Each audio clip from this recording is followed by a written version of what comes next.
சக மானுட தோழமைகளே, பண்டைய கிரேக்கத்தில் 3 வகைப்பட்ட மனிதர்களை குறித்து பேசுகிறார்கள். அதில் முதல் வகை இடியாட்டிக் பீப்புள் என்பவர்கள். இடியாட்டிக் பீப்புள் தான் ஏதோ முட்டாள் மனிதர்கள் என்று நீங்கள் எடுத்துக்கொள்ள வேண்டாம். அவர்கள் முட்டாள்களும் தான். அதையும் தாண்டி ராம ஆண்டா என்ன, ராவண ஆண்டா என்ன என்று நினைப்பவர்கள். வெந்ததை தின்று விதி வந்தால் செத்து போவோம் என்று நினைப்பவர்கள். இவர்களுக்கு யார் ஆள்கிறார்கள், சமூகத்தில் என்ன நடக்கிறது என்பதை குறித்த எந்த பிரச்சனையும் இருக்காது. அவர்கள் இடியாட்டிக் பீப்புள் எனப்படுகிறார்கள். இரண்டாவது வகையினர் ட்ரைப்ஸ்மென் என்கிறது பண்டைய கிரேக்கம். இவர்கள் தன்னுடைய இனத்துக்காகவும் தன்னுடைய மொழிக்காகவும் வாழ்பவர்கள். இவர்கள் இரண்டாவது வகையினர்.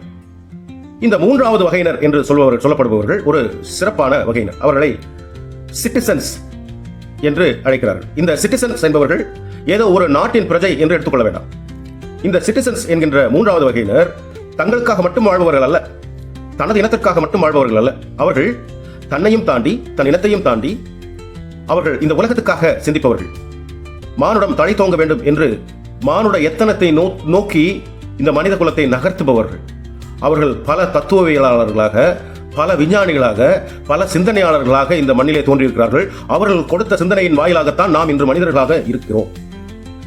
இல்லை என்றால் நாம் பின்னோக்கி சென்றிருப்போம், பின்னோக்கி காட்டுமிராண்டிகளாக நாம் மாறியிருப்போம். மனிதன் காட்டுமிராண்டி காலத்திலிருந்து அநாகரிக காலத்திற்கு வந்து, அநாகரிக காலத்திலிருந்து நாகரிக காலத்திற்கு மாறி, நாகரிக காலத்திலிருந்து அதிநவீன நாகரிக காலத்திற்கு நுழைந்து, இப்பொழுது ஏஜென்டிக் AI என்கின்ற செயற்கை நுண்ணறிவு அதை நோக்கி நகர்ந்து கொண்டிருக்கும் போது, இன்னும் முதல் தர மனிதர்களாக இடியாட்டிக் பீப்புளாகவோ இல்லை ட்ரைப்ஸ்மெனாகவோ இருந்து பிரயோஜனம் ஏதாவது இருக்கிறதா? நாம் மனிதர்களாக இருப்பதே இந்த எதிர்காலத்தை குறித்த சிந்தனையை நாம் சரியாக செயல்படுத்தினால் மட்டும்தான் உறுதி செய்ய முடியும்.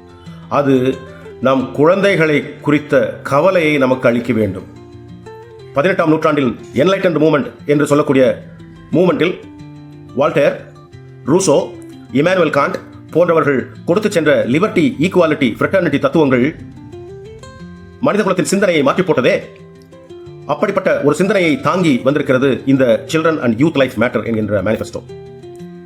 நண்பர்களே, நாம் பின்னோக்கி செல்லாமல் இருக்க, இந்த உலகத்தை மீண்டும் முன்னேற்ற பாதைக்கு, மானுட எத்தனத்தை நோக்கிய முன்னேற்ற பாதைக்கு நாம் எடுத்துச் சொல்ல வேண்டும் என்றால் இந்த child and youth life matter நமக்கு மிகவும் முக்கியமானது.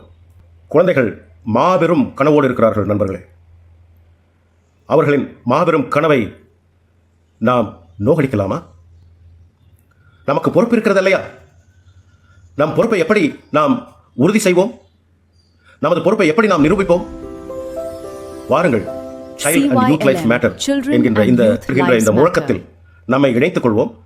நம்முடைய குழந்தைகளின் வருங்காலத்தை குறித்த மாபெரும் கனவுக்கு உத்தரவாதம் அளிப்போம். வாருங்கள் நண்பர்களே.